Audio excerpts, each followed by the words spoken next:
Tuesday marked what would have been the 82nd birthday of Emmett Till, whose life was cut short at the age of 14. Just a month before his 15th birthday, he was abducted, tortured, and lynched in Mississippi, and body thrown into a cotton gin tied around his body and thrown into the Tallahatchie River.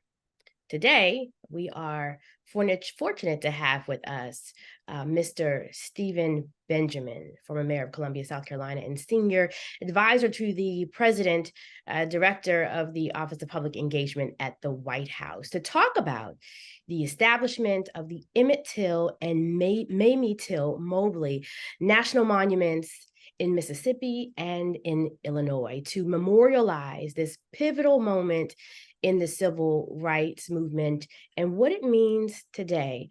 Mr. Benjamin, welcome. This is your first time coming on American Urban Radio Network, so it's good to have you. Thank you for having me. I'm not sure what took so long. That's a whole nother story. Gamecock to Gamecock. How about that? I'll take it all day, but that just means you have to come back. And I'm glad to have you here to talk about this topic. You described the establishment of these monuments as an opportunity to draw global attention to the struggles of African Americans during the height of the Jim Crow era. Elaborate on this significance, and what was your feeling like being in that room? You know, this new monument, obviously 2 sites in Mississippi and 1 in Chicago at Robert's Temple, Church of God in Christ, you know, it will protect the story, tell the story of Emmett Till's much too short-lived life, his murder, the fact that no one to this day has been held accountable for it. But I dare say, most importantly, it'll tell the story of leadership and courage and resilience of his mother and so many others who so often have remained voiceless in this country and around the globe, fighting for civil rights and human rights, and how that courage, think about this, September 1955, 125,000 people filed past the casket to pay honor and mourn with the Till family. This was at a time when most mainstream media would not pay attention to the lynching of Black men and women across the South. But because of the courage and leadership of the Till family, in particular, his mother, the world was forced to pay attention because of the leadership of the Black press at the time. The world was forced to pay attention. It served as a fuse that just later that year, as Rosa Parks took her seat in that Montgomery bus, this served as a fuel that really helped ignite the civil rights movement at a time in which it was sorely needed. So just making sure that all of us, but particularly our children, understand, yes, the story of struggle, the story of sacrifice, but also the story of resilience and overcoming is something that I think some of our wrong-headed leaders in Florida and other places that they try to scrub or whitewash American history and tell a false tale about history don't realize that we are building better human beings when we tell the full story. And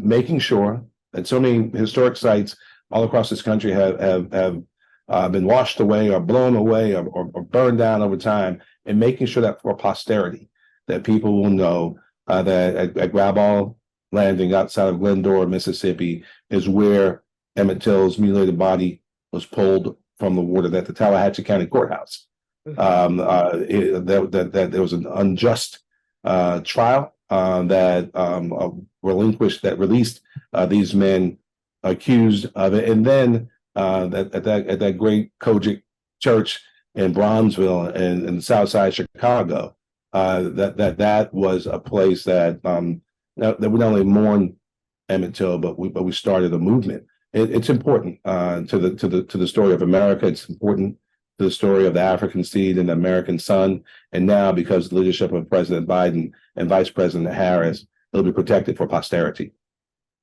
During the president's remarks, he even opened by talking about when he went back and looked at the story again, as so many of us has, it is painful. You do not get used to it. Mhm. Doesn't matter how many times you hear it. You see the Jet magazine cover, that bold move from Mamie Till to leave that casket open was startling. Since then, we have seen so many other attacks. I mean, in even modern day, George Floyd, Philando Castile, we've seen issues with just with brutality in our community, and that pain still lingers. What do you say to those who are uh, taking part in this commemoration that is happening, but that pain is still like that open casket to them, and they're wondering when will justice really begin to happen? Because even in that case, even after there was alleged confession from the white woman who lied on Emmett Till, the case was closed like so many other cases. Yeah, it's I think we have to highlight that this work is not easy, and that the struggle continues, and it's a constant stream of work that committed people who are committed to civil rights, committed to human rights, committed to make sure we tell the story. Uh, it's not meant to be easy, and you know, and I'll take some liberties to talk about private conversations with the president, which I normally don't do. But even as he went through his prepared remarks, that he is intimately involved in everything that he does and says from this building. Um, he wanted to say even more. Hmm.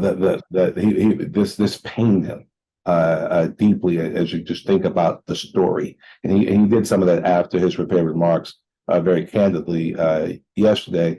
It's important that, again, to young people, I'm a father of two beautiful teenage girls, one heading to college in a couple of weeks.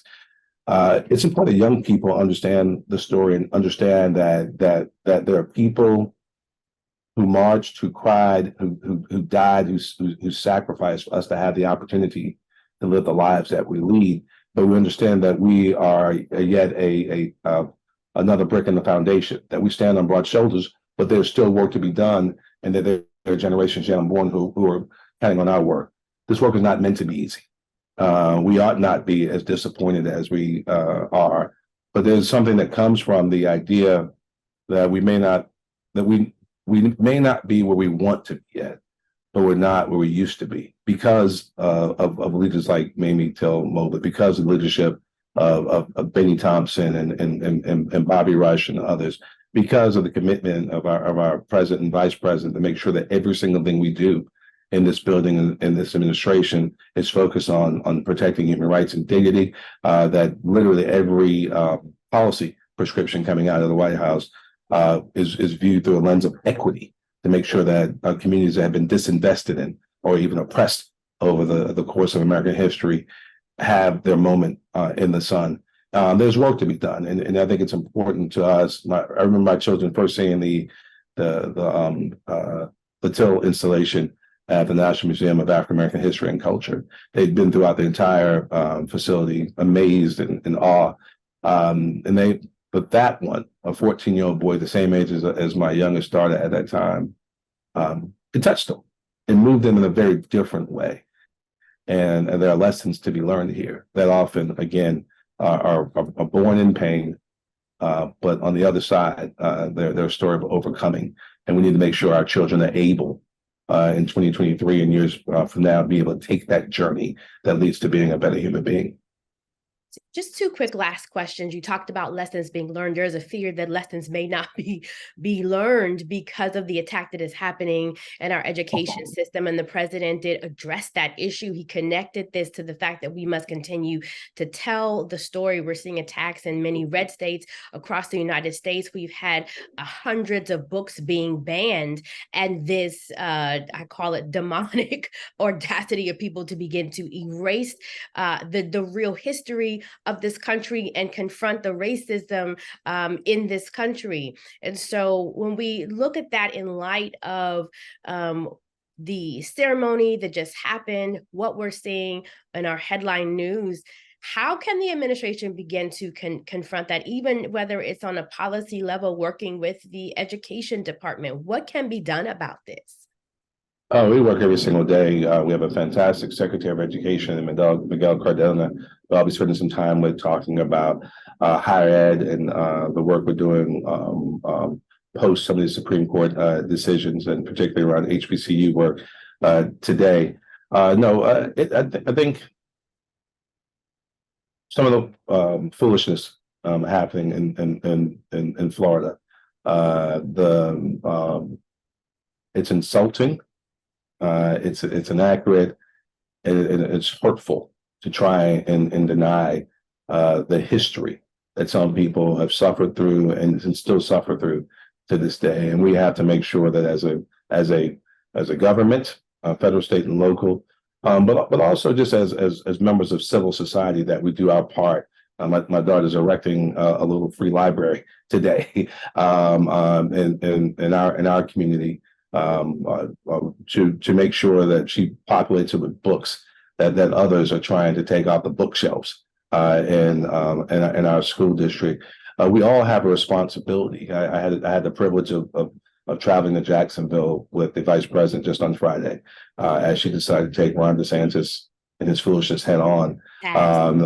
The struggle continues, and we're going to have to continue to push back, fight back, and make sure we do everything we can within our power to make sure the true, beautiful, and painful history of the story of this country is told. We're going to do that, and it's happening all around the globe. It's important to note that telling the truth is as important in Australia and in Germany and Poland post-Holocaust as is in Rwanda. And every community makes sure that their citizens understand the past, so they're not forced to repeat it. And there are lessons to be learned. And it's important that we hold the line, and we'll do that here in the Biden-Harris administration. Lastly, very quickly, within 30 seconds, kind of looking ahead, what are some of the key initiatives that you, your office is kind of prioritizing and advancing and advocating for social justice and public engagement? Absolutely. The Office of Public Engagement is engaged on so many different fronts right now, just making sure that the ideal around these very specific historic policy prescriptions that the president and vice president have pushed through Congress continue to make sure that we build smart, strong infrastructure that the communities involved in, and making sure that it reaches every single community, that we invest in American workers, making sure people are prepared for jobs here in the 21st century. Record job creation with 13 million jobs in 2 years, a record in this country. And lastly, just continue to make sure we're investing in competition in every aspect, including in healthcare, $35 insulin, making sure we use the power of the federal government's purse to make sure people can live a higher quality of life. There's a lot to be done. We're going to be pushing that message here to the Office of Public Engagement at the White House. Mr. Benjamin, thank you for coming on American Urban Radio Network. And as a fellow Gamecock, I look forward to having you back on soon. Thank you. I look forward to joining you. All right. All right. Thank you. Take care. Okay. Bye-bye. Bye-bye.